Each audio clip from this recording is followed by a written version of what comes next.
এই জগতে সকল পাপীদের মাঝে আমি শ্রেষ্ঠ পাপী, যার ইচ্ছায় অনিচ্ছায় পাপের কোনো শেষ নাই। জিনা থেকে শুরু করে কবিরা অবধি সকল পাপ যেন আমার সঙ্গে। তাই আমি যদি কিছু চাই তাহলে কি আমাকেও দেওয়া হবে? তোমার অন্য কত বান্দাদের নাই? কেননা আমি শুনেছি তুমি রহমান, তুমি রহিম, তুমি এমন এক আল্লাহ যার কাছে যাওয়ার মতো চাইলে ফিরিয়ে দিতে লজ্জা পাও বান্দার হাত। তাই এবার আমিও তোমার স্মরণ উৎসর্গ করে দিলাম আমার শান্তির ঘুমের নিশিরাত। অতঃপর তুমি নাকি এই নিশিরাতেই বলো কার কি লাগবে বান্দা, যাও আমার কাছে। তাই এবার আমি বলছি তোমাকে মালিক, দুঃখ দাও।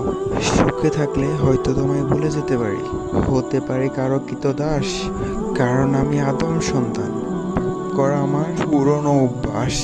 হয়তো মরিয়ম ইবনে ঈসার মতো আমাকে উঠিয়ে নাও, নয়তো ওমর ইবনে খাত্তাবের মতো খাটিয়ে হেদায়েত দিয়ে দাও।